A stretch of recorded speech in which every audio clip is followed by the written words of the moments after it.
todos unidos a ti, queriendo aprender de tu palabra, queriendo aprender lo que tú has dejado como algo muy importante para nuestras vidas.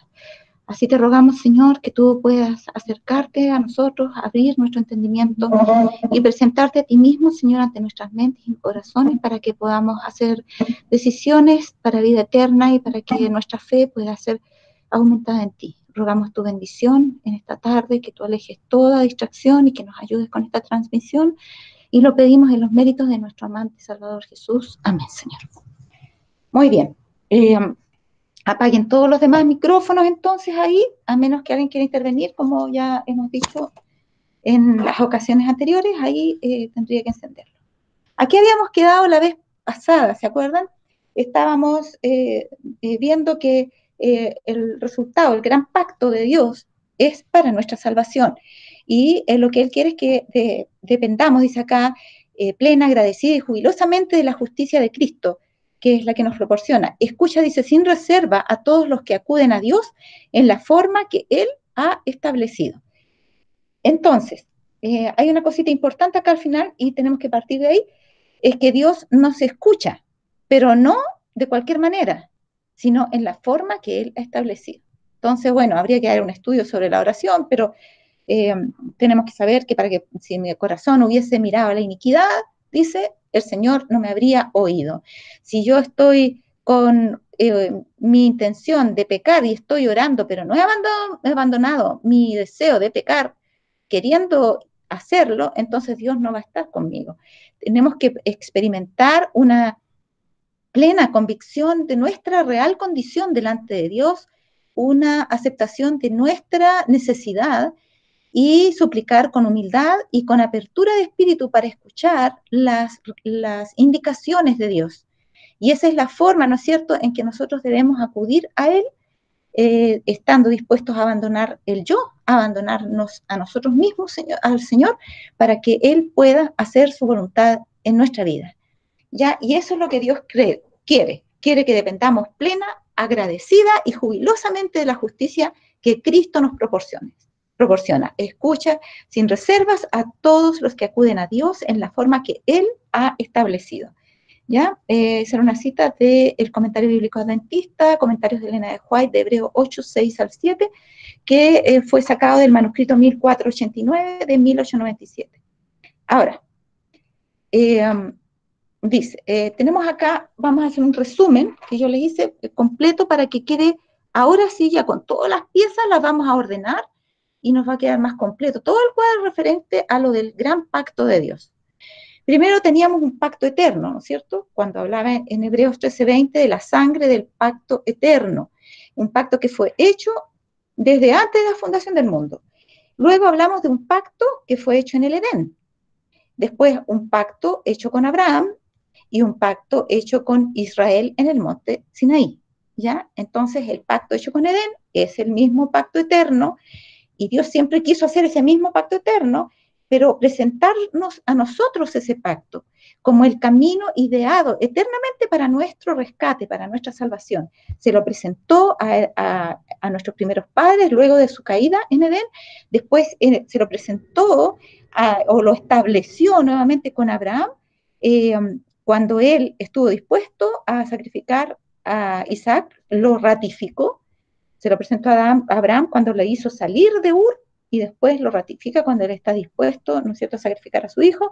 Y luego en el monte Sinaí, cuando el pueblo ha venido de regreso de la esclavitud de Egipto, cuando Dios lo había librado de eso, Dios quiere nuevamente establecer su pacto ahora con su pueblo que regresa de la esclavitud con la intención de seguir al Señor. Ahora, tenemos que tener presentes aquí algo primero indispensable. Sin sangre no podía haber pacto. Por eso que aun cuando se habla del pacto eterno, antes que existiera pecado, antes que existiera seres humanos, ya había sangre. Dice que éramos salvados por la sangre del pacto eterno. ¿Por qué? Porque ya se había previsto que si fuera nosotros o cualquier otro planeta, digamos, creado por Dios, caía, Cristo iba a dar su sangre para salvarlos de la muerte eterna y darles una nueva oportunidad.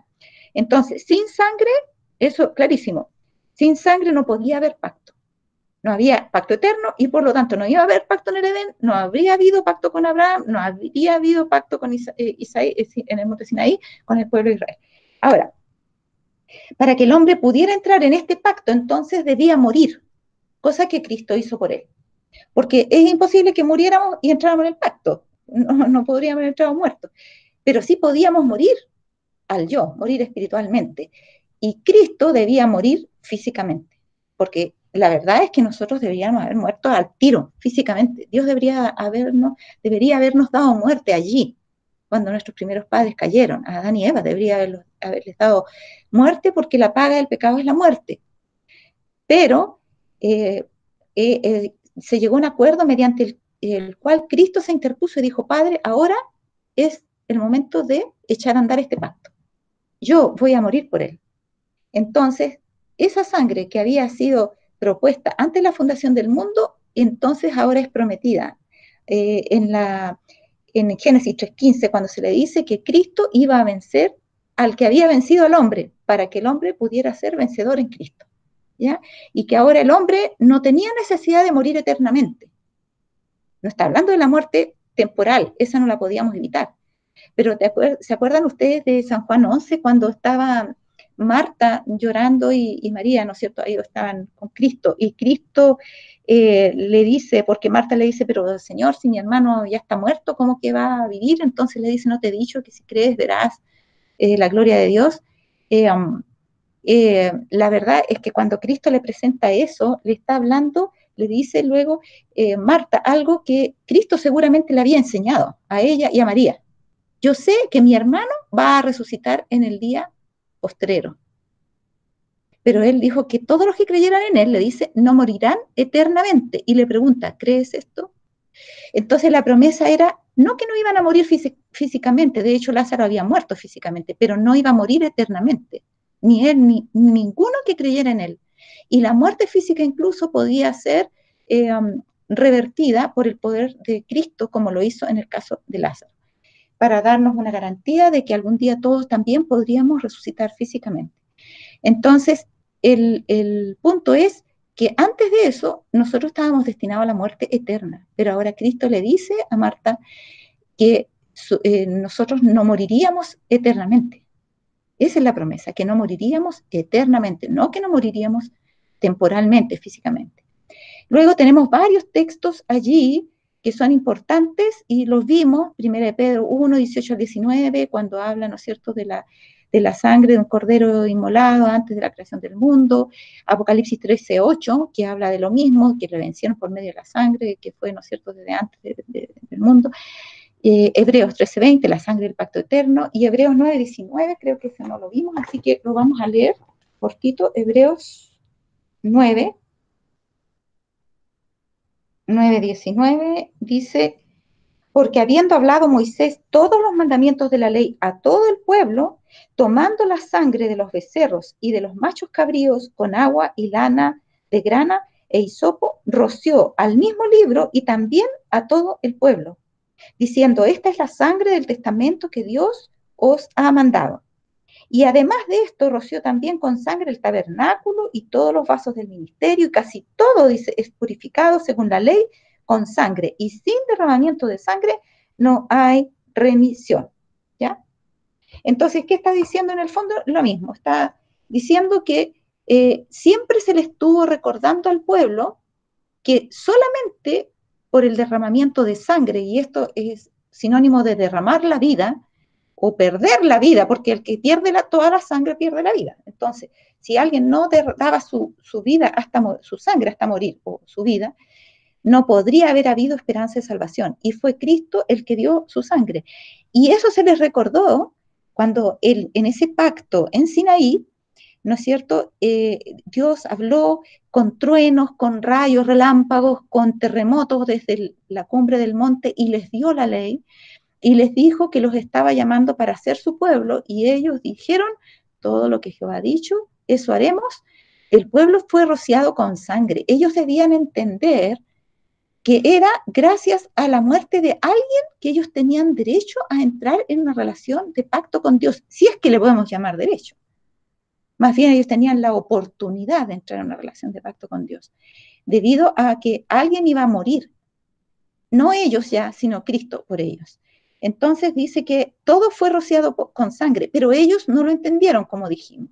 Ellos dijeron que ellos iban a hacer todo y lo de la sangre para ellos fue como un asunto casi místico, un mero trámite legal, pero no le dieron la importancia de vida. No sabían que ellos no estaban en condiciones de entrar en pacto con Dios, que era Cristo el que entraba en ese pacto. Y ellos solamente podían entrar en ese pacto en la medida en que estuvieran escondidos en Cristo. Ahora, tenemos el otro punto. El pacto de fe en Cristo es llamado, y le pusimos así, porque eso de nuevo pacto y antiguo pacto no, se presta a confusión, pero si lo vemos bajo esta óptica, yo creo que se nos va a facilitar más la comprensión de esto. Mire, el pacto de fe en Cristo es llamado nuevo pacto. ¿Ya? Muy claro eso. El pacto de fe en Cristo. ¿Ya? Cuando nosotros aceptamos esa sangre, sabemos que nosotros no podemos entrar en un pacto directo con Dios, pero que entramos a través de Cristo, eso es llamado el nuevo pacto. De modo que el pueblo en Sinaí no entró en el nuevo pacto porque no comprendió eso, que esa sangre simbolizaba algo más grande, que era la sangre de un propiciador, de un mediador, un intercesor, alguien que iba a morir por ellos. Así que ellos entraron en otro pacto, no en un pacto, digamos, que tenían en su mente, un pacto extraño, que no era el pacto que Dios había hecho. Pero a eso se le llama nuevo pacto, al pacto de la fe en Cristo. Luego tenemos el pacto sin Cristo, como el que hicieron ellos, es llamado antiguo pacto, ¿ya? Y está ilustrado en lo que ocurrió en Sinaí. Digo que está ilustrado porque todo aquel que quiere entrar en una relación de pacto con Dios por sus propios méritos, por su propio esfuerzo personal, por lo que él ve como sus potencialidades, está entrando en ese antiguo pacto que no tiene ningún futuro. Porque un pacto sin sangre, sin muerte, no tiene validez delante de Dios. De modo que tendría que morir la persona para entrar en un pacto con Dios, pero no podría resucitar. Porque si no muere en Cristo, no hay resurrección. Entonces, luego tenemos lo siguiente. Entonces, tenemos la diferencia esa, un pacto con Cristo, antiguo, o sea, nuevo pacto, y un pacto sin Cristo, antiguo pacto. ¿Ya?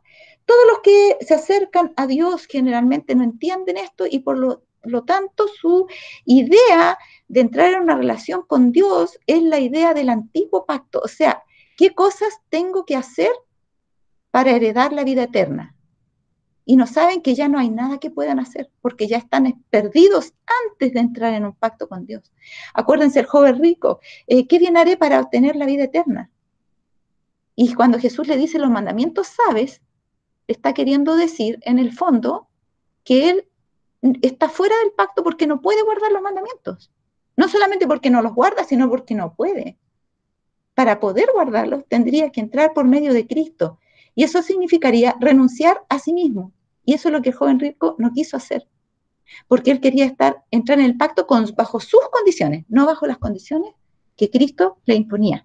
Y por eso era imposible que entrara en el pacto. Estaba en el antiguo pacto. Todos los que quieren triunfar por sus propios méritos y que generalmente es la condición de todos los que no conocen a Cristo, están tratando de salvarse por sus propias obras y a eso se le llama el antiguo pacto. Pero hay un nuevo pacto, que es aquel que pone en nuestra mente el Espíritu Santo. ¿Ya? A ver, ¿alguien quiere, parece, hablar allí? Sí, ¿alguien encendió su micrófono? Que el que quiera hacer la pregunta, hable y el otro que lo apague.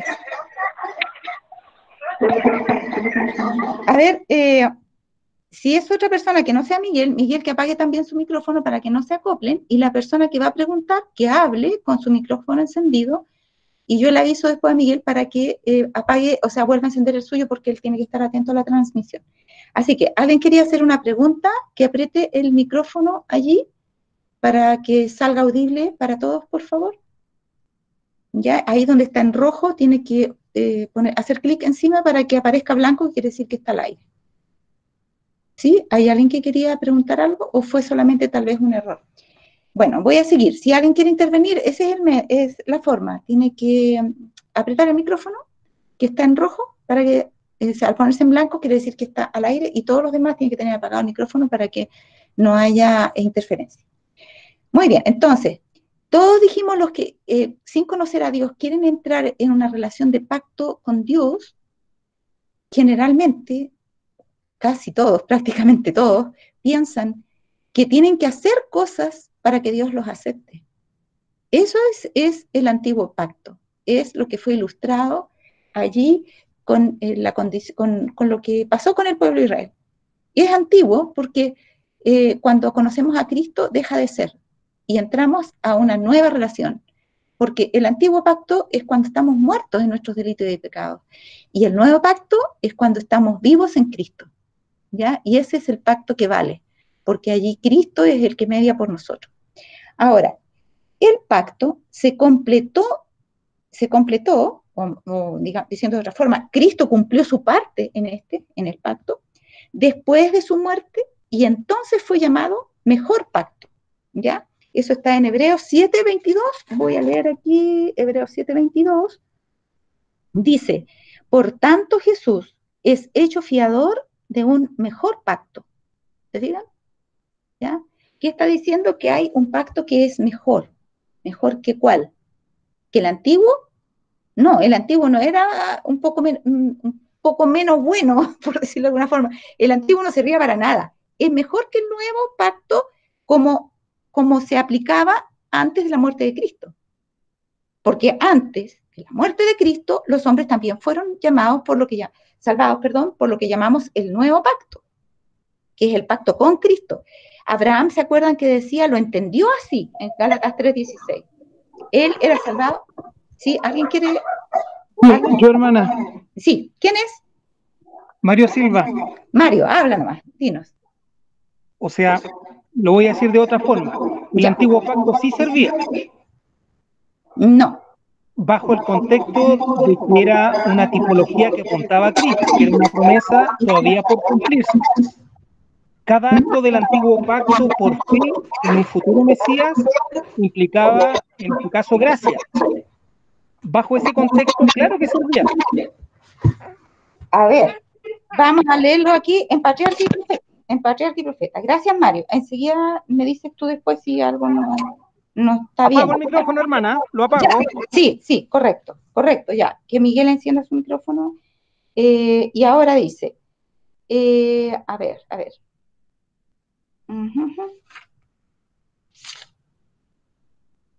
Está.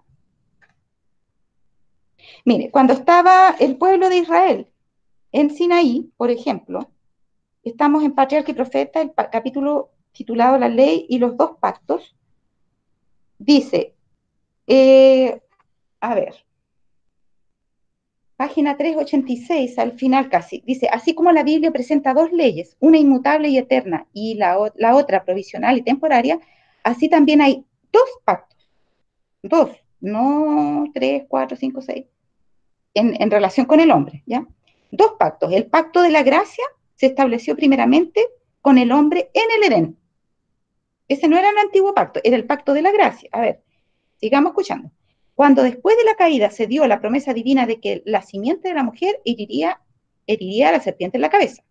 Este pacto puso al alcance de todos los hombres el perdón y la ayuda de la gracia de Dios para obedecer en lo futuro mediante la fe en Cristo. También les prometía la vida eterna si eran fieles a la ley de Dios. Así recibieron los patriarcas la promesa de la salvación. Este mismo pacto, el de Adán y Eva, le fue renovado a Abraham en la promesa: en tu simiente serán benditas todas las gentes de la tierra. Esta promesa dirigía los pensamientos hacia Cristo. Así la entendió Abraham y confió en Cristo para obtener el perdón de sus pecados. Fue esta fe la que se le contó como justicia. El pacto con Abraham también mantuvo la autoridad de la ley de Dios. El Señor se le apareció y le dijo: yo soy el Dios Todopoderoso, anda delante de mí y sé perfecto. O sea, observa la ley. El testimonio de Dios respecto a su siervo fiel fue: oyó Abraham mi voz y guardó mi precepto, mis mandamientos, mis estatutos y mis leyes, y el Señor le declaró: estableceré mi pacto entre mí y ti, y tu simiente después de ti en sus generaciones por alianza perpetua para hacerte a ti por Dios y a tu simiente después de ti. Estamos hablando todavía del pacto de la gracia, el mismo del Edén, el mismo hecho aquí con Abraham. Y luego dice, aunque este pacto fue hecho con Adán y más tarde se le renovó a Abraham, no pudo ratificarse sino hasta la muerte de Cristo. Existió en virtud de la promesa de Dios desde que se indicó por primera vez la posibilidad de redención. Fue aceptado por fe. No obstante, cuando Cristo lo ratificó, fue llamado el pacto nuevo.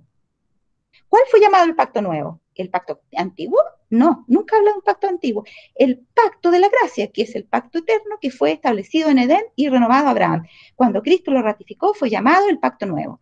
La ley de Dios fue la base de este pacto, que era sencillamente un arreglo para restituir al hombre a la armonía con la voluntad divina, colocándolo en situación de poder obedecer la ley de Dios.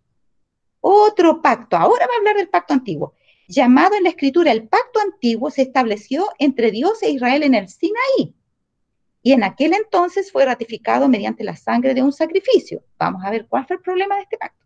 El pacto hecho con Abraham fue ratificado mediante la sangre de Cristo, y es llamado el segundo pacto o nuevo pacto, porque la sangre con la cual fue sellado se derramó después de la sangre del primer pacto. ¿Ya? O sea, el pacto hecho con Abraham fue ratificado mediante la sangre de Cristo. Y es llamado el segundo pacto. ¿Por qué es llamado segundo pacto? Porque la sangre con la cual fue sellado, segundo, no en este sentido, tiene cuidado aquí de no decir nuevo, sino segundo pacto o nuevo. Le da las dos connotaciones para que podamos ver que tiene que ver con el tiempo, con un factor del tiempo cuando fue hecho, no por las condiciones. Porque la sangre con la cual fue sellado se derramó después de la sangre del primer pacto. Es evidente que el nuevo pacto estaba en vigor en los días de Abraham, puesto que entonces fue confirmado tanto por la promesa como por el juramento de Dios, dos cosas inmutables en las cuales es imposible que Dios mienta. Entonces, tanto Adán como Abraham, como todos los que vivieron antes de eso, fueron salvados ¿por cuál pacto? Por el pacto nuevo, ¿ya? Que estaba en vigor, dicen los días de Abraham. Era el segundo pacto o nuevo pacto, ¿ya? Y dice ahora, segundo porque, no porque el otro, o sea, porque en el tiempo era el segundo pacto acá en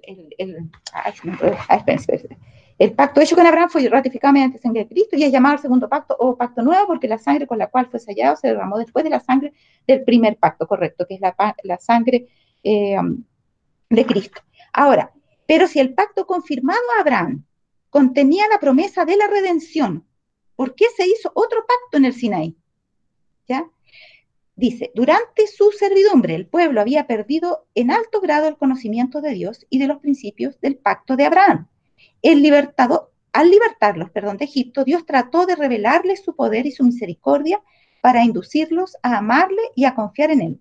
Los llevó al Mar Rojo, donde perseguidos por los egipcios parecía imposible que escaparan, para que pudieran ver qué cosa. Mire, aquí está lo importante. Dios los puso en una situación de aprieto. ¿Para qué? Para que pudieran ver su total desamparo y necesidad de ayuda divina. Eso es lo que Dios quería. Y entonces los libró. Allí se llenaron de amor y gratitud hacia Él y confiaron en su poder para ayudarles. Los ligó a sí mismo como su libertador de la esclavitud temporal. Ya, les dio una ilustración física de lo que era la liberación que Dios produce. En este caso fue una liberación del yugo egipcio y de la muerte que los egipcios les estaban por dar casi en forma inminente. Los libró de la muerte física. Fue un libertador de la esclavitud temporal. Pero dice, había una verdad aún mayor que debía grabarse en sus mentes. Como habían vivido en un ambiente de idolatría y corrupción, no tenían un concepto verdadero de la santidad de Dios, de la extrema pecaminosidad de su propio corazón, de su total incapacidad para obedecer la ley de Dios y de la necesidad de un Salvador. Todo esto se les debía enseñar. Entonces, ellos habían aprendido ya, en forma física, digamos, que necesitaban a Dios, pero ellos entendían que lo necesitaban para que no los mataran los egipcios, pero no entendían que también lo necesitaban para que no murieran de muerte eterna. Lo necesitaban para poder ser salvos para vida eterna. Eso no lo entendían. No entendían que también de la misma manera dependían de Cristo para su salvación eterna. Entonces tenía que enseñárselo. Dios, ¿cómo lo hizo para enseñárselo? Hizo algo muy parecido a lo que hizo Cristo con el joven rico. Cuando le dijo el joven rico, en la misma condición del pueblo de Israel, Señor, ¿qué bien haré para obtener la vida eterna? Pensando que tenía que hacer algo, una cosa, un requisito, y listo, estaba al otro lado. Y Dios le dijo, los mandamientos sabes. ¿Acaso le estaba queriendo decir Jesús, mira, pórtate bien y vas a tener la vida eterna? No, le estaba queriendo decir, en el fondo, que él no guardaba los mandamientos. ¿Y cómo se lo demostró? Porque el joven rico llegó y dijo, sorprendido, pero Señor, si todo eso yo lo he guardado desde mi juventud, porque él empezó a enumerar los mandamientos, Jesús, no matarás, no cometerás adulterio, qué sé yo. Dijo, yo lo guardaba desde mi juventud, y Jesús entonces le toca el mandamiento en el cual estaba haciendo crisis, y le dice, entonces anda, vende todo lo que tienes, y sígueme. Cuando le dijo eso, el joven rico se dio cuenta que no había guardado los mandamientos. Él pensaba que estaba en una relación correcta como para ofrecerle algo a Dios y entrar en una relación de pacto y decir, mira, Señor, yo voy a hacer esto y tú me vas a salvar. Yo te ofrezco. Pero Jesús le está diciendo, tú no tienes nada que ofrecer porque tú eres desobediente. Tienes codicia en tu corazón. Se lo dice pidiéndole algo que sabía que él no iba a poder dar, para que él viera que necesitaba auxilio divino para sacar de raíz los males de su corazón. Entonces, esto es lo que el pueblo de Israel tenía el problema. Tenía que enseñársele que él no podía entrar en una relación de pacto con Dios. Y dice, Dios los llevó al Sinaí, manifestó allí su gloria, les dio la ley con la promesa de grandes bendiciones siempre que obedecieran. Claro, si hubiesen obedecido a Adán y Eva, habrían tenido grandes bendiciones, pero cuando nosotros nacemos en este mundo, ya estamos destituidos de la gloria de Dios. Ya no tenemos ningún derecho a ofrecerle nada a Dios, porque ya estamos muertos en nuestros delitos y pecados. Entonces Él les dice, si ustedes obedecen, no hay un problema, como Jesús le dijo al joven rico, guarda los mandamientos. Pero lo que Jesús le quería decir es, tú no puedes guardarlo, solo no puedes, me necesitas a mí. Dios hizo lo mismo aquí. Si ustedes obedecen, estamos bien. Pero el pueblo tenía que entender que ellos no podían obedecer. Y al poco tiempo después quedó demostrado cuando hicieron el becerro, ¿se acuerdan? Ahora dice, ahora pues, si dierais oído a mi voz y guardarais mi pacto, ya, no mi mandamiento, mi pacto. No le está diciendo mi mandamiento. Y guardaréis mi pacto, el pacto que era hecho por medio de Cristo. Es el que tenían que guardar, entrar en Cristo para entrar en el pacto. Vosotros seréis mi reino de sacerdotes y gente santa. Los israelitas no percibían la pecaminosidad de su propio corazón y no comprendían que sin Cristo les era imposible guardar la ley de Dios, y con excesiva premura concertaron su pacto con Dios. Creyéndose capaces de ser justos por sí mismos, declararon, haremos todas las cosas que Jehová ha dicho y obedeceremos. Habían presenciado la grandiosa majestad de la proclamación de la ley y habían temblado de terror ante el monte, y sin embargo, apenas unas pocas semanas después, quebrantaron su pacto con Dios al postrarse a adorar una imagen fundida. No podían esperar el favor de Dios por medio de un pacto que ya habían roto. Y díganme, ¿qué ser humano llega a este mundo sin la herencia de un corazón pecaminoso? Con esa herencia, nosotros no podemos entrar en pacto con Dios, porque nadie con pecado puede entrar en un pacto con Dios. Ahora, no podían esperar el favor de Dios por medio de un pacto que ya habían roto, y entonces, viendo su pecaminosidad y su necesidad de perdón, llegaron a sentir la necesidad del Salvador revelada en el pacto de Abraham. Y ahí está, ¿ves? ¿Se fijan? Porque en el pacto de Abraham, y Abraham así lo había entendido, que en su simiente, la misma simiente que se le dijo a Eva, ¿no es cierto?, que destruiría a Satanás, en su simiente, en Cristo, iba a poder no solo salvarse la vida de Isaac, sino la de él y de todos los seres humanos.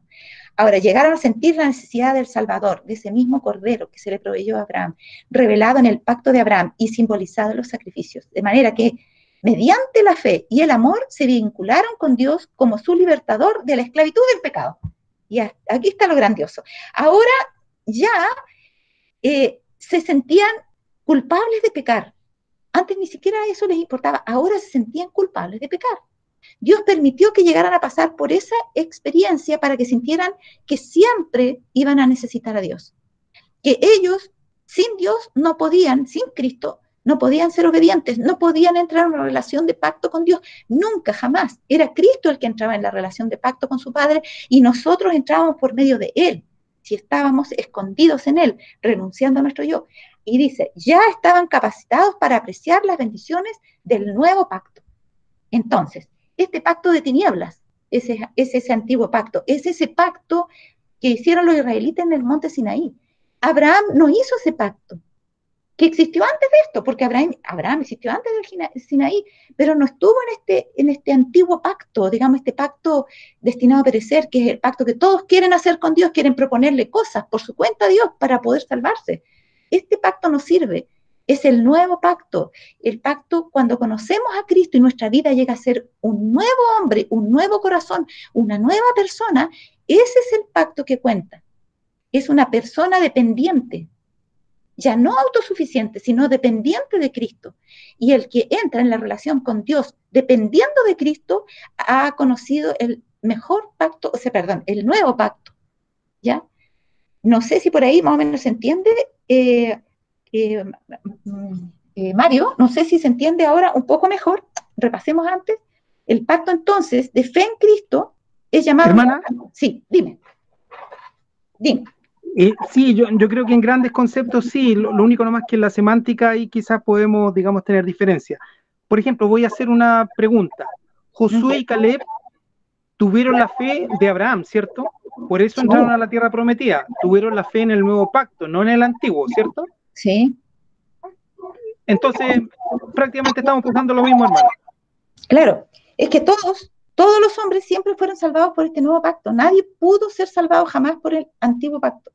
Pero el antiguo pacto, por ejemplo, me revelaba que el plan de la salvación no solamente iba a estar compuesto por el sacrificio de un animalito, sino también por la administración de un sacerdote. El antiguo, ¿cierto? No. El antiguo pacto, sí, a eso me refiero, el pacto de Sinaí, me reveló eso. Bueno, el pacto de Sinaí me demostraba que esa sangre de animalitos apuntaba a la sangre del verdadero cordero. Justamente. Que no tenía valor. Que claro, ese verdadero cordero, esa sangre de ese verdadero cordero tenía que ser ministrada por un sumo sacerdote o sacerdote. No mostraba eso. Sencillamente mostraba que lo que ese sumo sacerdote hacía era solamente obedecer instrucciones que ilustraban quién sería el verdadero cordero, nuestra necesidad de un salvador. Correcto, pero ese antiguo pacto, por ejemplo, lo que está escrito en Levítico, señalaba que el perdón dependía tanto del derramamiento de la sangre como de la administración del sumo sacerdote de dicha sangre. No, eso no era antiguo pacto, ese era nuevo pacto. Pero eso está escrito en Levíticos. No, dice que era un pacto antiguo. Dice que era un pacto solamente. Pero el pacto antiguo, si uno lo ve en la Biblia, lo estudia en el Pentateuco. No, Mario, eso es lo que estamos tratando de ver aquí. Y por eso que esto es un tema que a veces es difícil de entender. Tanto Adán como Abraham y como todos los hombres que siempre existieron, fueron salvados por este nuevo pacto, que es el pacto eterno. Y es llamado nuevo pacto porque la sangre con la cual se derramó fue después de la experiencia del pueblo de Israel. Pero es el pacto eterno, el mismo pacto, y es el único pacto por el cual el hombre puede ser salvo. La muerte de animalitos no era en sí mismo un pacto.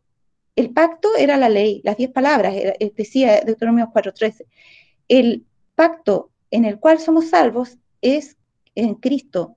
Todo lo demás era solamente una ilustración del nuevo pacto. Todo el sistema levítico era una ilustración de cómo el hombre iba a ser salvado o se iba a concretar, digamos, su salvación. ¿Te fijas? Ahora, dice, los términos del pacto antiguo, Página 389 de Patriarca y Profetas, los términos del pacto antiguo eran, obedece y vivirás. El hombre que los hiciere vivirá en ellos. ¿Ya? Y ahí está citando Levíticos 18:5 y Ezequiel 20:11. Pero maldito el que no confirmare las palabras de esta ley para cumplirlas. Entonces, ¿qué está diciendo? El antiguo pacto decía, obedece y vivirás. Ese es el pacto, digamos, que ellos entendieron en Sinaí. Yo solamente tengo que hacer todo esto y listo. Pero no sabían que de partida ya eran desobedientes, que no había cómo. Pero, y más encima, todavía dice, maldito el que no confirmara las palabras de esta ley para cumplirlas. Entonces, todos estamos bajo maldición, todos, incluyendo, por eso que los sacerdotes en el día del, o sea, todo el sistema de sacrificios tenían que tener lo que se llama el continuo, continuamente estar arrepintiéndose y apuntando a la sangre del verdadero cordero, todos los días, porque nunca iban a ser salvados por la sangre de esos animales, porque no había virtud alguna en lo que se hacía allí, fuera de ilustrar la realidad celestial de lo que el cielo iba a hacer por nosotros en la cruz del Calvario. Entonces, nuevamente, vamos a esto mismo, se le llama pacto antiguo concreta y exclusivamente al pacto que quisieron concertar los israelitas con Dios. Cuando Dios les propone el nuevo pacto, ellos ratifican con su llamado, ¿no es cierto?, por nosotros, antiguo pacto. Ah, sí, te entendemos, Dios, sí, vamos a portarnos bien. Dios le está planteando, le está dando la posibilidad de que ellos digan, cuando Él les dice, mire, ustedes tienen que hacer esto, si ustedes se portan bien y todo, ustedes van a ser mi especial tesoro. Dios está esperando que ellos reflexionen y digan, Señor, pero es que nosotros tenemos un problema. ¿Qué pasa si no podemos? Porque en realidad nosotros no podemos. Esa era la actitud que debieran haber tenido. ¿Ya? Como muchos de los profetas, cuando Dios les hablaba, por ejemplo, Ezequiel, ¿vivirán estos huesos? No sé, Señor, tú lo sabes, porque siempre como que, no va a ser que yo esté equivocado. Pero ellos no tenían esa actitud. Ellos tenían la actitud, claro, hagamos un pacto, sí, perfecto, ya dinos lo que tenemos que hacer y estamos listos, tú vas a ser nuestro Dios y nos vas a librar todas las veces. Ellos estaban pensando en algo que iba a perecer, por eso se llama antiguo, porque lo nuevo es lo que permanece. Entonces, el pacto de fe en Cristo es llamado nuevo pacto. El pacto sin Cristo es llamado antiguo pacto, ilustrado en lo que ocurrió en el Sinaí. Porque ilustrado, digo, porque todos los que no entienden su dependencia de Cristo están tratando de ser salvos por medio de ese mismo antiguo pacto que concertaron los israelitas con Dios, no Dios con los israelitas. Los israelitas con Dios, no Dios con los israelitas. Dios quería que entendieran que no estaban en condición de hacer pacto por sí mismos, que necesitaban un mediador, pero ellos pensaban que no lo necesitaban e hicieron ellos directamente el pacto, ese antiguo pacto. No sé si se entiende un poco más. Ahora dice, el pacto se completó.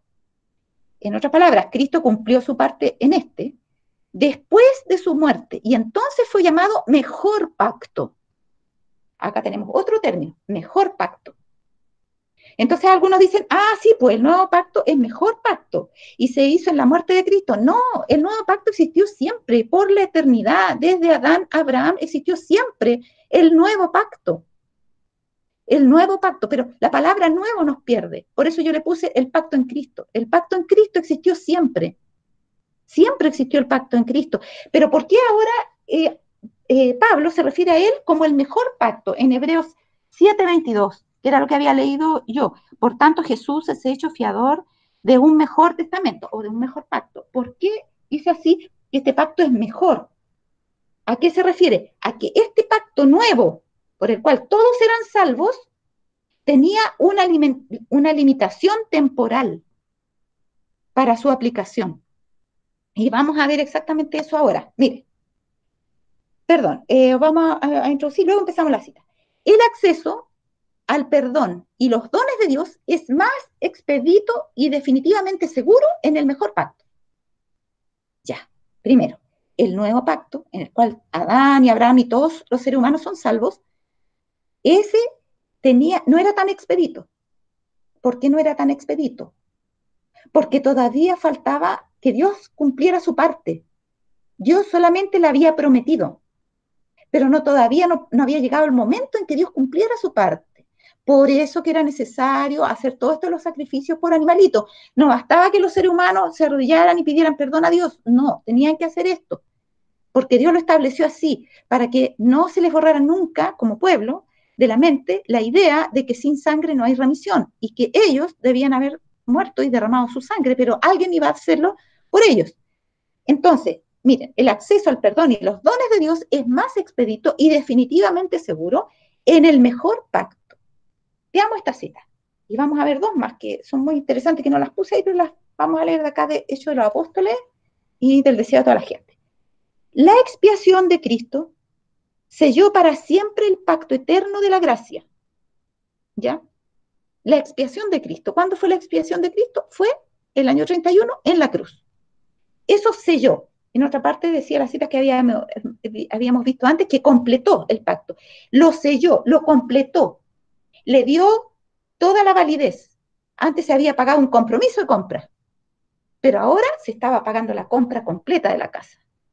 Cristo había hecho su compromiso desde un principio. Nadie más podía tomar esa casa sin la autorización de Cristo porque se había hecho un pago adelantado, digamos, como un compromiso de compra. Esa casa éramos nosotros. Cristo había hecho un compromiso de compra por nosotros. Pero cuando iba realmente a él ser el dueño, cuando pagara el precio completo. Eso ocurrió en la cruz. Cristo había hecho el compromiso de compra, pero todavía la casa no era suya. Entonces podía pensarse que eventualmente Cristo podría haberse echado para atrás, como ocurre ahora. Algunos pueden pagar un compromiso de compra y después decir, no, ¿sabe qué? No voy a comprar la casa. ¿Cristo podía haber hecho eso? Sí lo podría haber hecho. Dice que en el Getsemaní nuestra salvación pendió en un hilo, porque Cristo podría haber retrocedido y haber dicho, no, no los voy a salvar. ¿Cuándo realmente ese pacto iba a tener toda la fuerza del pacto? Cuando se sellara para siempre, dice, ese pacto eterno de la gracia. ¿En dónde? En la expiación de Cristo, en la cruz. Dice, la expiación, ahora leemos la cita completa. La expiación de Cristo selló para siempre el pacto eterno de la gracia.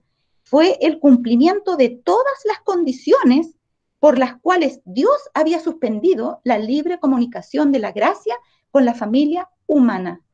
O sea, había condiciones que nosotros no habíamos cumplido y que Dios no había cumplido para que hubiera una comunicación más expedita con la gracia de Dios.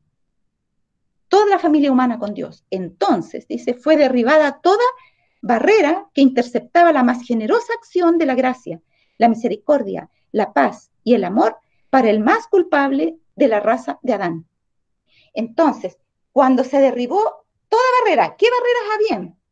Lo mencionamos en la clase anterior. Tenemos un ejemplo. Va Cristo a resucitar a Moisés y Satanás se siente con el derecho de reclamar por eso. Y se pone ahí, no, pues, ¿por qué lo va a resucitar? Pues, no tiene derecho, pues si la paga el pecado de la muerte. No tiene derecho, no tiene derecho. Así dijiste tú. Y entonces le dice, Jehová te reprenda. Nada más, eso es lo único que Cristo le puede decir. Y lo resucitó igual. Porque Cristo había dado su palabra. ¿Sí? ¿Alguien más quiere hablar? ¿Ya? Entonces dice, bueno, fue interceptada esa barrera. Y vamos a ver ahora qué pasó, ¿ya? Cuando Cristo murió. Miren, primero vamos a ver el deseo de toda la gente. A ver, acá tenía, lo dejé por si acaso, justamente lo vamos a usar. Está hablando acá, primero, el capítulo del deseo de toda la gente que se titula ¿Por qué lloras? ¿Ya? Cuando Cristo resucita y María Magdalena llora cuando se encuentra con él y no lo reconoce y lo quiere abrazar y Jesús le dice, no me toques porque aún no he subido a mi Padre, ¿se acuerdan? Dice, Jesús se negó a recibir el homenaje de los suyos hasta tener la seguridad de que su sacrificio era aceptado por el Padre. Ascendió a los atrios celestiales y de Dios mismo oyó la seguridad de que su expiación por los pecados del hombre había sido amplia, de que por su sangre todos podían obtener vida eterna. El Padre ratificó el pacto hecho con Cristo. ¿Cuándo había hecho ese pacto? Antes de la fundación del mundo, ¿se acuerdan? El Padre ratificó el pacto hecho con Cristo de que recibiría a los hombres arrepentidos y obedientes y los amaría como a su Hijo. Cristo había de completar su obra y cumplir su promesa de hacer más precioso que el oro fino al varón y más que el oro de Ofir al hombre. Y esa promesa se va a cumplir en la última generación en forma muy señalada.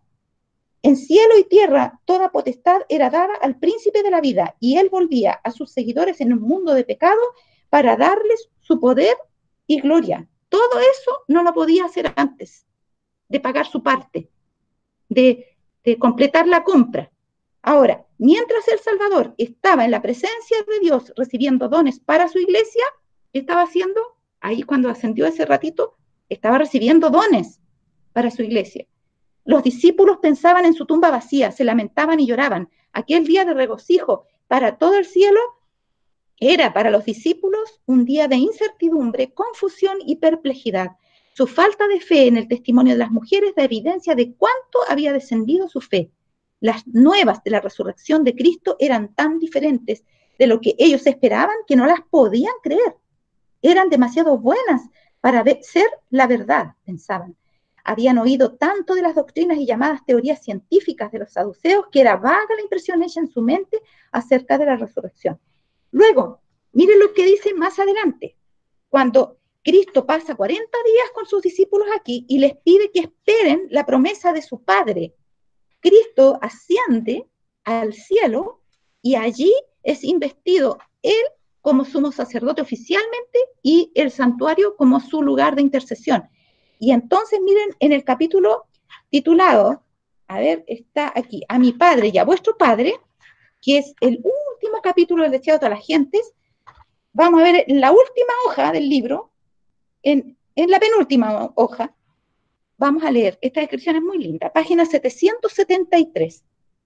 Dice, entonces los portales de la ciudad de Dios se abren de par en par y la muchedumbre angélica entra por ellos en medio de una explosión de armonía triunfante. Allí está el trono y en derredor el arco iris de la promesa. Allí están los querubines y los serafines, los comandantes de las huestes angélicas, los hijos de Dios, los representantes de los mundos que nunca cayeron están congregados. El concilio celestial delante del cual Lucifer había acusado a Dios y a su Hijo, los representantes de aquellos reinos sin pecado sobre los cuales Satanás pensaba establecer su dominio, todos están allí para dar la bienvenida al Redentor. Sienten impaciencia por celebrar su triunfo y glorificar a su Rey. Pero con un ademán, Él los detiene. Todavía no. No puede ahora recibir la corona de gloria y el manto real. Entra a la presencia de su Padre. O sea, en la cruz había cumplido todas las condiciones, había pagado la casa, pero ahora Él va a tomar posesión de la casa que compró. ¿Se fijan? Porque nosotros hacemos los trámites en la notaría, vamos al banco, pagamos la casa, pero otra cosa es llegar a la casa y tomar la casa. Ahora Cristo ha llegado al cielo para tomar su casa. Y ahora dice, entra en la presencia de su Padre, señala su cabeza herida, su costado traspasado, sus pies lacerados. Ya antes había subido, ¿se acuerdan? Como un trámite rápido, subió mientras María Magdalena quería abrazarle y dice, no me toques porque todavía no subió mi Padre, o sea, todavía no te puedo prometer nada, espérate un poquito. Sube y le dice, Señor, y puedo pedir esto, y puedo pedir el otro, si todo fue aprobado, Señor, como tú dices, entonces yo quiero esto para mi iglesia, voy a querer esto, esto, esto. Muy bien, voy entonces mientras tanto, a estar con ellos, a enseñarles, prepararlos, y para la fecha que hemos puesto, ahí yo voy a solicitarte que tú derrames todos estos dones sobre tu iglesia. Él baja y ahora sí deja que las mujeres lo abracen, porque ya había recibido la seguridad de que su sacrificio había sido amplio y perfecto para poder aplicarlo al hombre como había venido haciéndose, pero ahora iba a ser hecho con todas las de la ley, digamos. Entonces, cuando él hace eso, después les dice que esperen la promesa de su Padre, ¿ya? Y se pone a dar las instrucciones durante 40 días para ver cómo iba a ser la nueva dispensación. Ahora dice, cuando él, después de esos 40 días asciende, pasa esto. Él asciende, lo que estamos describiendo, y cuando ellos quieren glorificarlo, él los detiene, dice, con un ademán. Todavía no. No puede ahora recibir la corona de gloria y el manto real. ¿Qué falta? Entra a la presencia de su Padre. Es como, está en la mesa, se ríe, no, pero no podemos comer todavía. ¿Qué hay que hacer? Hay que orar primero. Bueno, señala al Padre su cabeza herida, su costado traspasado, sus pies lacerados, alza sus manos que llevan la señal de los clavos, presenta los trofeos de su triunfo, ofrece a Dios la gavilla de las primicias. Aquellos que resucitaron con él como representantes de la gran multitud que saldrá de la tumba en ocasión de su segunda venida. Se acerca al Padre, ¿ya? Entonces, ahora él va a oficializar delante de todos, porque antes fue una visita rápida nada más, entre él y el Padre, ahora delante de todo el universo allí congregado, se acerca el Padre ante quien hay regocijo por un solo pecador que se arrepiente. Desde antes que fueran echados los cimientos de la tierra, el Padre y el Hijo se habían unido en un pacto para redimir al hombre en caso de que fuese vencido por Satanás. Aquí entra el pacto, pues, fíjense ustedes. Está entrando en eso el hermano Juez para describir lo que está pasando después de la ascensión de Cristo. Dice, desde antes que fueran echados los cimientos de la tierra, el Padre y el Hijo se habían unido en un pacto para redimir al hombre en caso de que fuese vencido por Satanás. Habían unido sus manos, así cuando nosotros nos damos la mano, a decir, ya, hecho. Habían unido sus manos en un solemne compromiso de que Cristo sería fiador de la especie humana. Cristo había cumplido este compromiso. Cuando sobre la cruz exclamó, consumado es, se dirigió al Padre. El pacto había sido llevado plenamente a cabo. Eso es lo que él quiso decir cuando dijo, consumado es. En otras palabras, Padre, pagué la casa. Ahora, el pacto había sido llevado plenamente a cabo. Ahora declara, Padre, consumado es, nuevamente, pero allá, ahora, después de su ascensión, he hecho tu voluntad, oh Dios mío, he completado la obra de la redención. Si tu justicia está satisfecha, aquellos que me has dado, quiero que donde yo estoy, ellos estén también conmigo. Se oye entonces la voz de Dios proclamando que la justicia está satisfecha. Satanás está vencido. Los hijos de Cristo que trabajan y luchan en la tierra son aceptos en el amado. En el amado. Durante de los ángeles celestiales y los representantes de los mundos que no cayeron son declarados justificados. Todos, hasta nosotros, hasta nuestra generación, todos los que quieran, ¿no es cierto?, entrar por medio de Cristo son justificados. Donde Él esté, allí estará su iglesia. La misericordia y la verdad se encontraron, la justicia y la paz se besaron. Los brazos del Padre rodean a su Hijo y se da la orden, adórenlo todos los ángeles de Dios. Y luego viene toda la descripción. ¿Sí? Dime, Mari. Jacqueline, Suyay quiere hacerte esta pregunta. Correcto, dale, Suyay. Dime. Tía, no entendí eso de que, o sea, antes de que nosotros Dios nos creara, ya tenía previsto de que íbamos a fallar y Jesús tenía que entregarse. Correcto. Correcto. También sabía antes de que Satanás pecara que Satanás iba a pecar. Mira, a ver si te lo busco la cita y te la leo inmediatamente. A ver. Esto, si no me equivoco.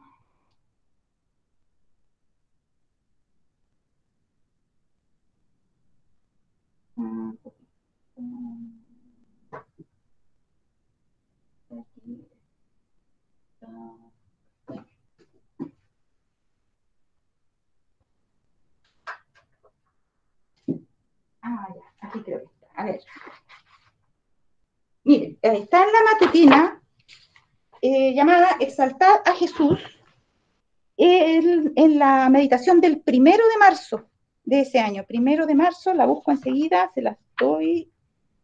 1 de marzo dice así. Dice, en el último párrafo, ya, a ver, pensé que había algo interesante. Mire, antes de eso vamos a leer el penúltimo párrafo.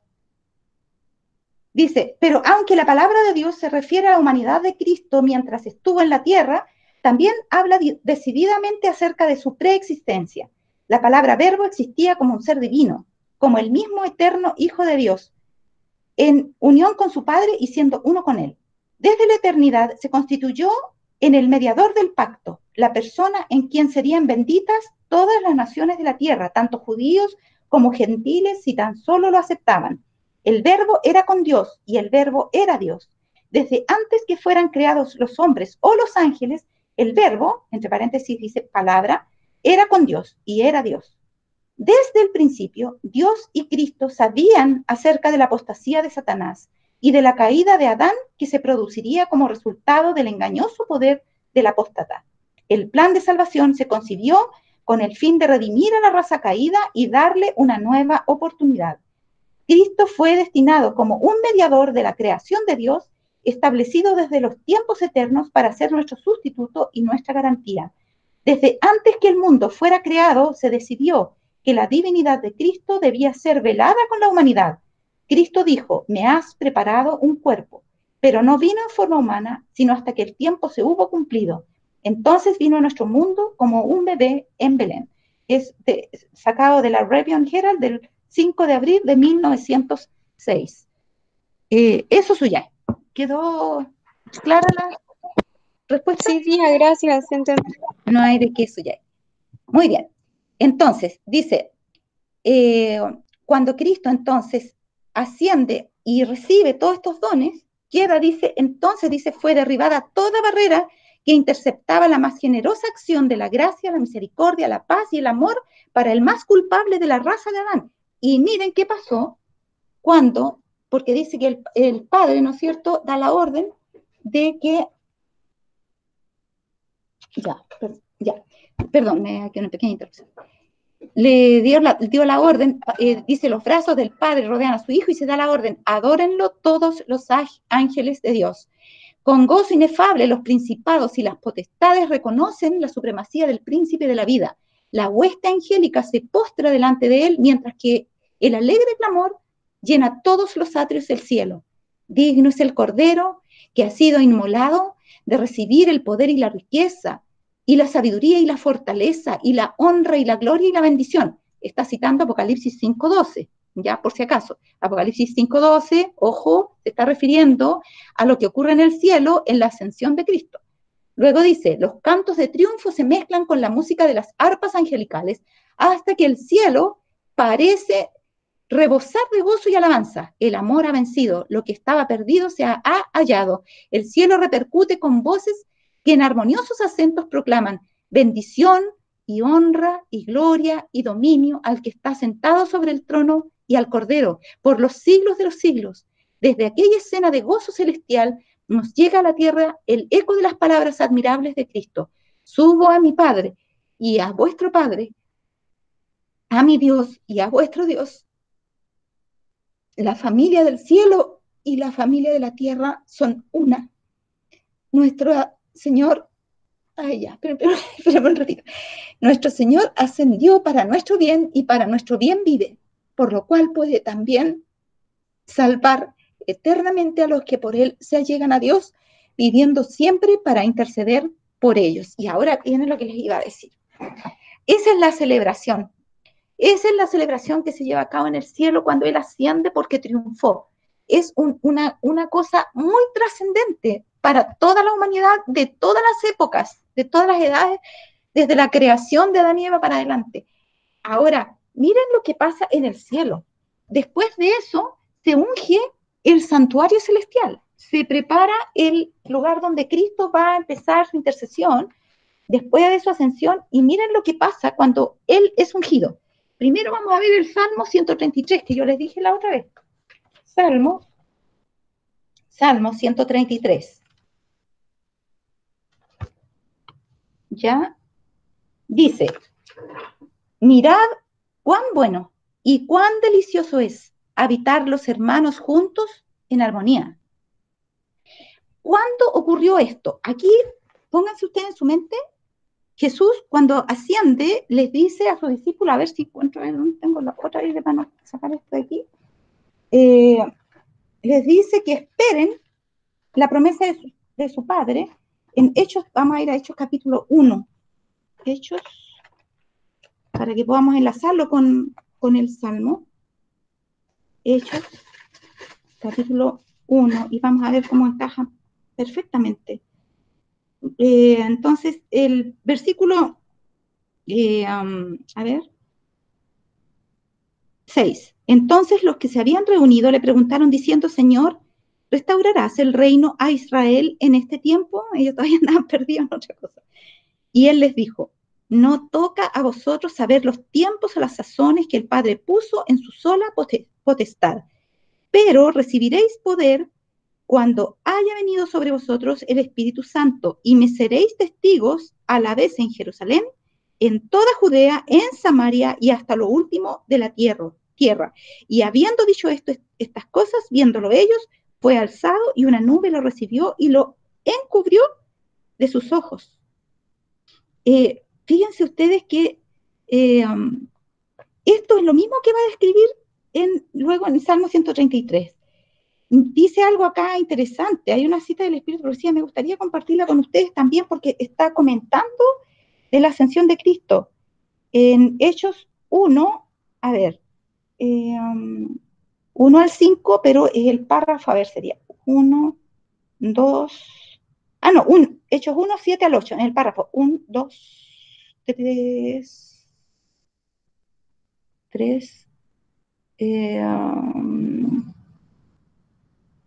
4, 5, oh, parece que no estaba aquí. A ver. Tal vez no está aquí, pues, a ver, acá, sí, es en Hechos 1, 9 al 11, es del Espíritu de Profecía la cita. Dice, el suceso más precioso para los discípulos en la ascensión de Jesús fue que Él se separó de ellos para ir al cielo en la forma tangible, personal, de su divino Maestro. Los discípulos no solo vieron, los discípulos no solo vieron que el Señor ascendía, sino que recibieron de los ángeles el testimonio de que había ido a ocupar el trono de su Padre en el cielo. El último recuerdo que los discípulos tendrían de su Señor era el del amigo comprensivo y el Redentor glorificado. Moisés cubrió su rostro para ocultar la gloria de la ley que se reflejaba sobre él, y la gloria de la ascensión de Cristo fue ocultada de los ojos humanos. El resplandor de la escolta celestial y la apertura de los gloriosos portales de Dios para darle la bienvenida no habían de ser contemplados por ojos mortales. Si a los discípulos se les hubiera mostrado en toda su gloria inexpresable la ruta de Cristo hacia el cielo, no podrían haber soportado ese espectáculo. Si hubieran contemplado las miríadas de ángeles y escuchado las exclamaciones de triunfo procedentes de las hermosas murallas del cielo cuando fueron alzadas las puertas eternas, el contraste entre esa gloria y sus vidas en un mundo de pruebas habría sido tan grande que difícilmente hubieran podido tomar de nuevo la carga de sus vidas terrenales. Difícilmente se hubieran preparado para cumplir con valor y fidelidad la comisión que el Salvador les había dado. Ni siquiera el Consolador, el Espíritu Santo que les fue enviado, habría sido apreciado debidamente, ni hubiera logrado fortalecer suficientemente sus corazones para soportar los reproches, los ultrajes, la cárcel y la muerte si hubiese sido necesario. Sus sentidos no debían quedar tan trastornados con las glorias del cielo que perdieran de vista el carácter de Cristo en la tierra, el cual debían imitar. Debían guardar claramente en su memoria la belleza y majestad de la vida de Cristo, la perfecta armonía de todos sus atributos y la misteriosa unión en su naturaleza de lo divino y lo humano. Era mejor que la relación terrenal de los discípulos con su Salvador terminara en la solemne, apacible y sublime forma en que terminó. Su ascensión visible de este mundo estuvo en armonía con su vida humilde y apacible. Cristo dice después en el 1:11, ascendió al cielo llevando una humanidad santificada y sagrada. Llevó esa humanidad consigo a las cortes celestiales y a través de los siglos eternos la retendrá como aquel que redimió a cada ser humano que está en la ciudad de Dios. ¿Se fijan? Ahora, miren, de esa escena de una tremenda gloria tan grande que se les veló un poco a los discípulos para que no se desanimaran con los que ellos, el contraste de lo que ellos tenían que vivir acá. Luego de eso, que el Señor es entronizado, ocurre lo que está aquí en el Salmo 133. Las instrucciones a ellos habían sido, pero esperen, a ver, justamente esa parte. Dice, pero recibiréis poder cuando haya venido sobre vosotros el Espíritu Santo y me seréis testigos. Entonces, el Señor les dijo que esperaran, ¿no es cierto?, ese poder. Se juntaron los hermanos, como 120 habían en el aposento alto, y describiendo esa escena, el Salmo 133 dice, mirad cuán bueno y cuán delicioso es habitar los hermanos juntos en armonía. Antes de eso, ellos no habían podido estar en armonía. Estaban juntos, y a veces en armonía, y a veces algunos en armonía, pero ahora estaban todos juntos en armonía. Es como el buen óleo sobre la cabeza. Todos habían comprendido que sin Cristo nada podían hacer. Estaban plenamente en el nuevo pacto, porque se habían dado cuenta de cuánto habían frustrado a Cristo cuando habían querido hacer las cosas a su manera. Se habían dado cuenta cuán difícil le habían hecho su trabajo en esta tierra, porque no habían comprendido, lo mismo que no habían comprendido en el Sinaí, allá los israelitas porfiados. No habían podido comprender que eran totalmente insuficientes en la lucha contra sus corazones perversos, que eran totalmente insuficientes para poder hacer algo siquiera bueno. Ellos dependían total y absolutamente de Cristo para hacer algo que valiera la pena, porque separados de mí, y había dicho Cristo, nada podéis hacer, y eso nunca lo habían podido entender. Ahora lo habían logrado entender, y por eso estaban en armonía, porque todos estaban sintiéndose en la misma condición de indefensión, de necesidad delante de Cristo. Tenían todo un vasto mundo por delante que enfrentar, con todas las amenazas que ya habían visto materializadas en la muerte de Cristo. Y ellos sienten más que nunca su necesidad de estar unidos y de recibir la promesa que Cristo les había dado para el cumplimiento de la misión. Y luego dice, mirad cuán bueno y cuán delicioso es habitar los hermanos juntos en armonía. Es como el buen óleo sobre la cabeza, el cual desciende sobre la barba de Aarón, y baja hasta el borde de sus vestiduras. En Levítico 8:12 sale el ungimiento de Aarón. Aarón fue el primer sumo sacerdote. Y cuando a alguien se le ungía como sumo sacerdote, no es como ahora, por ejemplo, si alguno lo han ungido por enfermedad, le ponen así con el dedo un poquitito de aceite en la frente, ¿verdad? Bueno, pero eso no tiene nada que ver con lo que era un ungimiento para un sumo sacerdote. Tomaban el cántaro con aceite y se lo derramaban arriba de la cabeza, y el hecho chorreaba por toda la cara, por todo el pelo y por la barba, y después las vestiduras hasta que llegaba al suelo y quedaba todo rociado con aceite. Y eso, de que baja hasta el borde de sus vestiduras, habíamos dicho también en una clase anterior, citando Isaías 6, simbolizaba la tierra a donde llegaban las vestiduras de Cristo. Dice, como el rocío de Hermón, porque desciende sobre los montes de Sión, porque allí envía Jehová bendición y vida eterna. Eso es lo que ocurrió en Pentecostés. Allí envió Jehová sobre el monte de Sión, Jerusalén, bendición y vida eterna, cuando derramó este aceite, que era el Espíritu Santo, derramado sobre los discípulos para traerles la habilitación para el cumplimiento de la misión.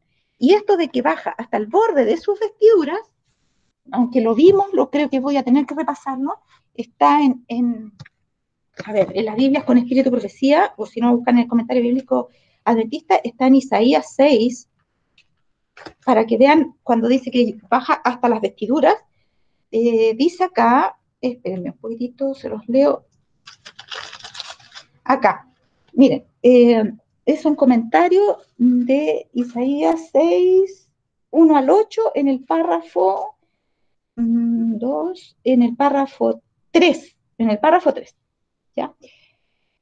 Dice, en el año en que murió el rey Usías, se le permitió a Isaías que mirara en visión dentro del lugar santo y dentro del lugar santísimo del santuario celestial. Allí es donde Cristo estaba cuando ascendió al cielo después de su resurrección. Fueron abiertas las cortinas del compartimento interior del santuario y pudo contemplar la revelación de un trono alto y sublime que se alzaba, por así decirlo, hasta los mismos cielos. Una gloria indescriptible emanaba de un personaje que ocupaba el trono, y sus faldas llenaban el templo, así como su gloria finalmente llenará la tierra. ¿A qué se refiere? Sus faldas llenaban el templo. A la gloria de Cristo que llenará la tierra, el Espíritu Santo, el fuerte pregón. ¿Se fijan? Es lo mismo. Había querubines a cada lado del propiciatorio como guardianes alrededor del gran rey, y resplandecían con la gloria que los envolvía, procedentes de la gloria de Dios. En otras palabras, lo que está hablando, que cuando dice que sus faldas llenaban el templo, o que en Salmo 133 dice, y baja hasta el borde de sus vestiduras, y está hablando del aceite que baja hasta el borde de sus vestiduras, se está refiriendo a la promesa de Cristo cuando envía el Espíritu Santo. Ahora lo vamos a leer en el libro Hechos de los Apóstoles. que les había prometido. Dice, en la página 30 al 31, por lo menos de la edición mía, que no son las mismas ediciones, la misma paginación, la mía es del año 77, sí, del año 77. En esa versión, por lo menos en la página 30, al final dice, a ver, un poco antes, los discípulos oraron con intenso fervor pidiendo capacidad para encontrarse con los hombres y en su trato diario hablar palabras que pudieran guiar a los pecadores a Cristo. Poniendo aparte toda diferencia, todo deseo de supremacía, se unieron en estrecho compañerismo cristiano. Mirad cuán agradable, cuán hermoso es, qué sé yo, habitar los hermanos juntos en armonía. Se unieron en estrecho compañerismo cristiano, dice acá. Se acercaron más y más a Dios y al hacer esto comprendieron cuán grande privilegio habían tenido al poder asociarse tan estrechamente con Cristo. La tristeza llenó sus corazones al pensar en cuántas veces le habían apenado por su tardo entendimiento y su incomprensión de las lecciones que para el bien de ellos estaba procurando enseñarles. Esos días de preparación fueron de profundo escudriñamiento del corazón. Los discípulos sentían su necesidad espiritual y clamaban al Señor por la santa unción que los había de hacer idóneos para la obra de salvar almas. La santa unción era el aceite que representa al Espíritu Santo, que descendía, ¿no es cierto?, por la barba de Aarón hasta que llegó hasta el borde de sus vestiduras, que es donde llega a la tierra. No pedían una bendición simplemente para sí. Estaban abrumados por la preocupación de salvar almas. Comprendían que el Evangelio había de proclamarse al mundo y demandaban el poder que Cristo había prometido. Durante la era patriarcal, la influencia del Espíritu Santo se había revelado a menudo en forma señalada, pero nunca en su plenitud. Aquí tenemos una de las limitaciones del nuevo pacto en la antigüedad, antes de Cristo, antes de la muerte de Cristo. El nuevo pacto era suficiente para salvar a los hombres, lo era, pero el Espíritu, y esta es una de las limitaciones, por eso que ahora es un mejor pacto luego que Cristo asciende al cielo, era que nunca el Espíritu Santo, aunque se había revelado de esa forma señalada, nunca se había derramado o revelado en su plenitud. Ahora dice, en obediencia a la palabra del Salvador, los discípulos ofrecieron sus súplicas por este don, y en el cielo Cristo añadió su intercesión, reclamó el don del Espíritu para poderlo derramar sobre su pueblo. Cuando llegó el día de Pentecostés, estaban todos unánimes juntos, como en Salmo 133, y de repente vino del cielo un estruendo como de un viento recio que soplaba, el cual llenó toda la casa donde estaban sentados. Sobre los discípulos que esperaban y oraban, vino el Espíritu con una plenitud que alcanzó a todo corazón. El Ser Infinito se reveló con poder a su iglesia. Era como si durante siglos esa influencia hubiera estado restringida. Y ahora el cielo se regocijara en poder derramar sobre la iglesia las riquezas de la gracia del Espíritu. ¿Se fijan?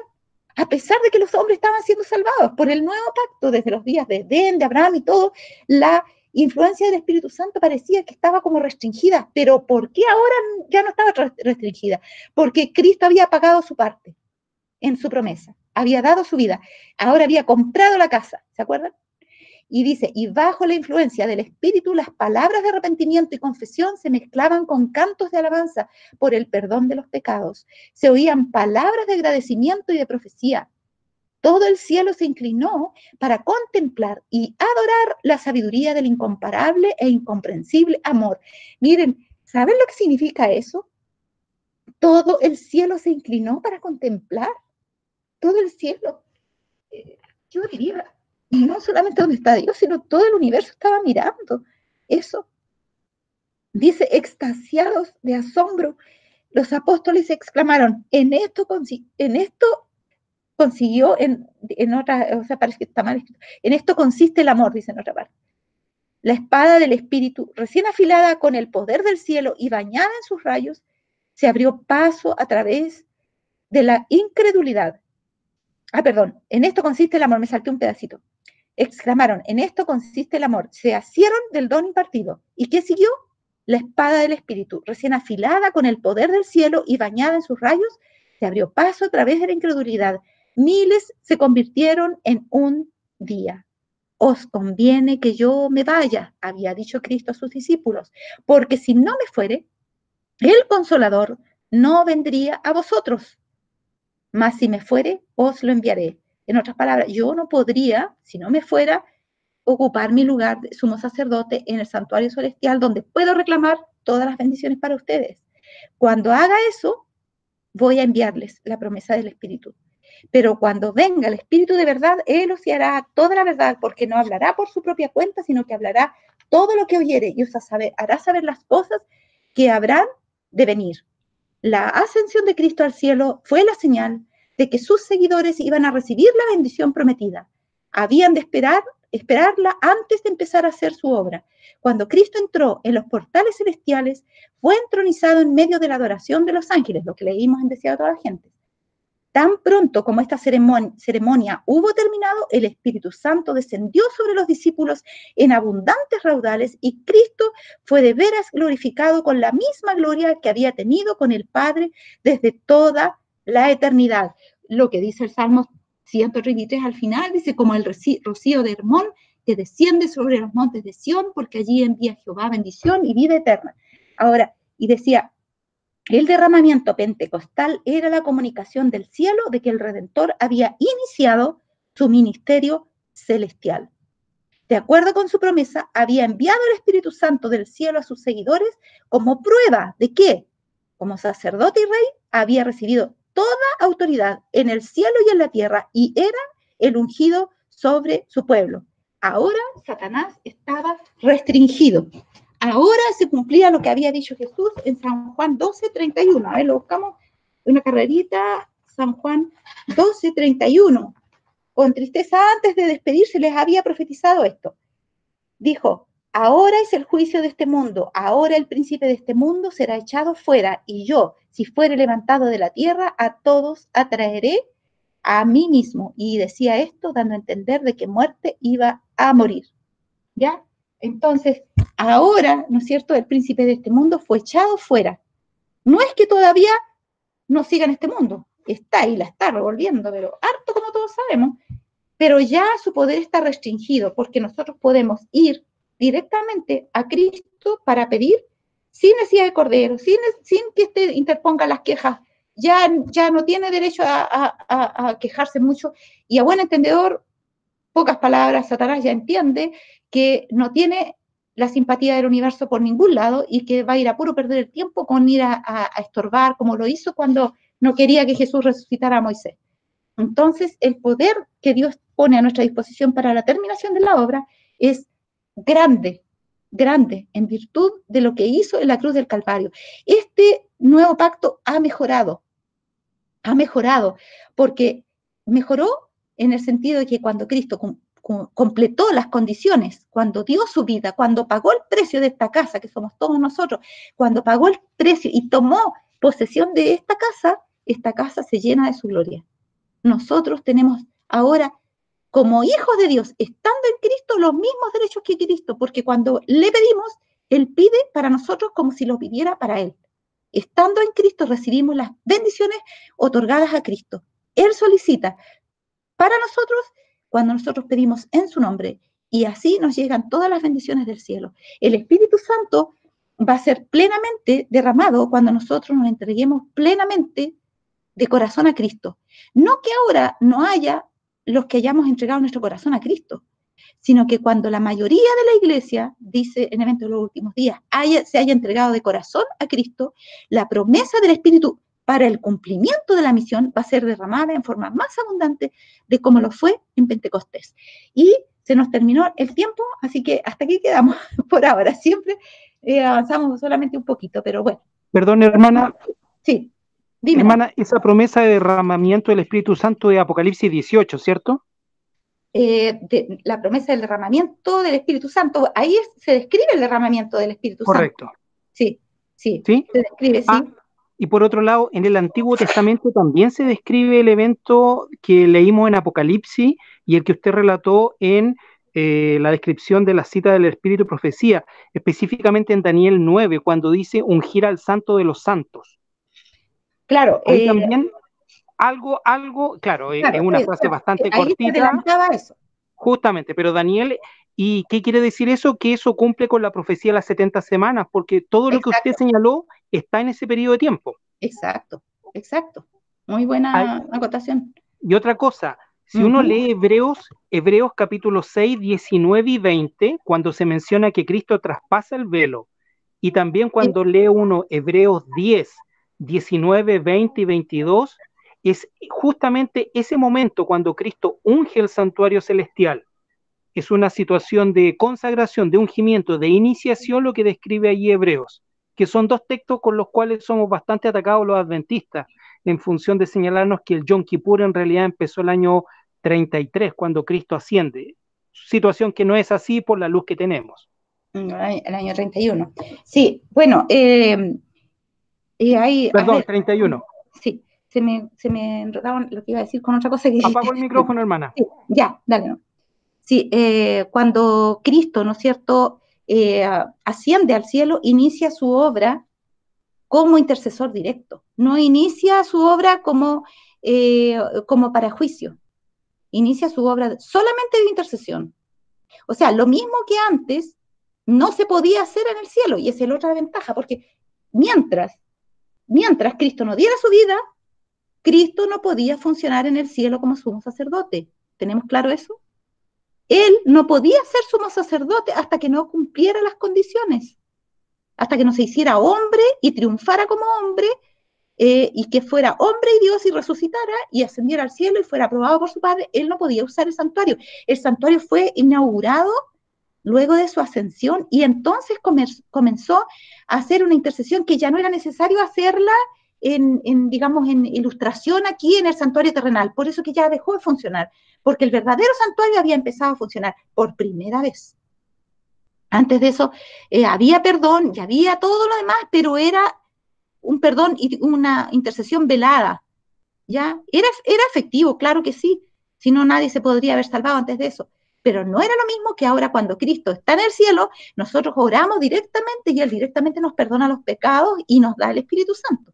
No teníamos que esperar como antes el ser humano y llevando toda esa cosa, conseguir el animalito, llevarlo, que lo sacrificaran, o rogar al sacerdote por él y todo lo demás, para que entonces sintiera el pecador que efectivamente alguien iba a interceder por él y iba a ser perdonado su pecado, y que de hecho ya podía sentirse libre porque ya contaba con la promesa.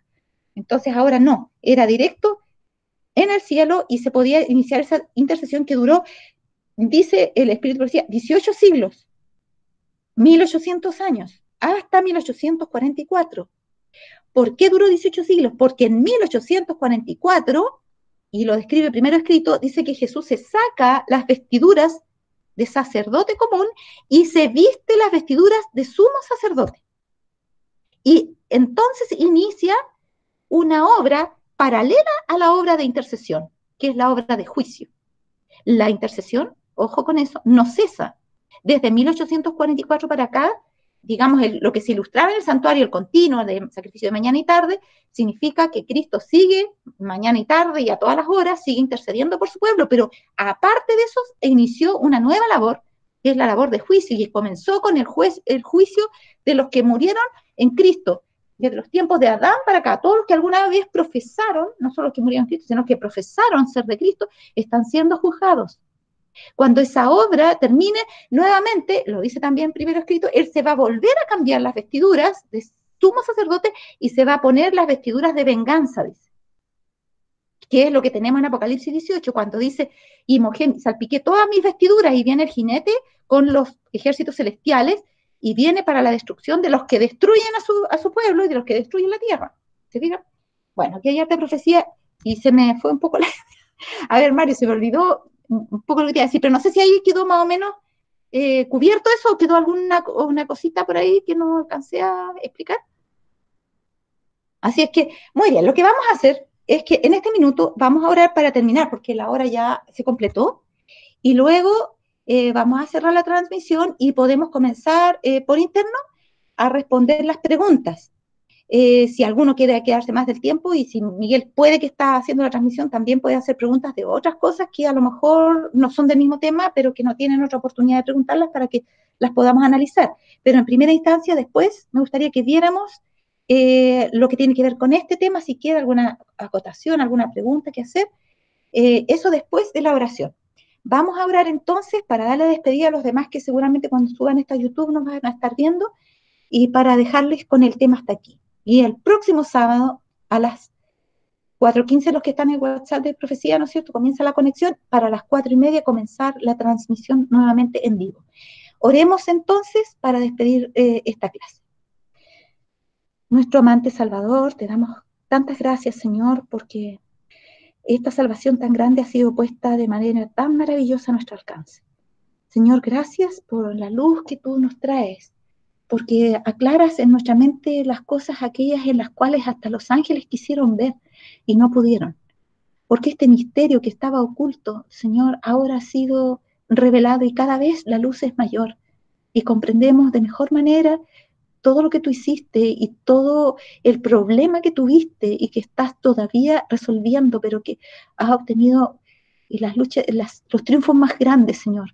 Y solamente falta el epílogo, la última carrera, la más difícil pero muy corta, donde el triunfo tuyo será absoluto y completo, Señor. Te rogamos que nos habilites para formar parte de ese grupo que participará en esta batalla que será el triunfo final para este litigio entre el bien y el mal, para poder nuevamente devolver el prestigio a tu nombre, que fue ensuciado allí, Señor, en el cielo, cuando Lucifer se rebeló contra ti. Que podamos tener una parte en esto y que podamos, ojalá, Señor, estar vivos cuando tú regreses en gloria y podamos darte la honra que mereces. Gracias por todo, Señor. Pedimos que tú quedes en nuestros corazones y en nuestras mentes, en el nombre de Jesús, nuestro Salvador. Amén, Señor. Amén. Muy bien. Damos por cerrada esta transmisión. Voy a cerrar ¿cómo se llama? La presentación. Ups. Ay, que no puedo. Ya.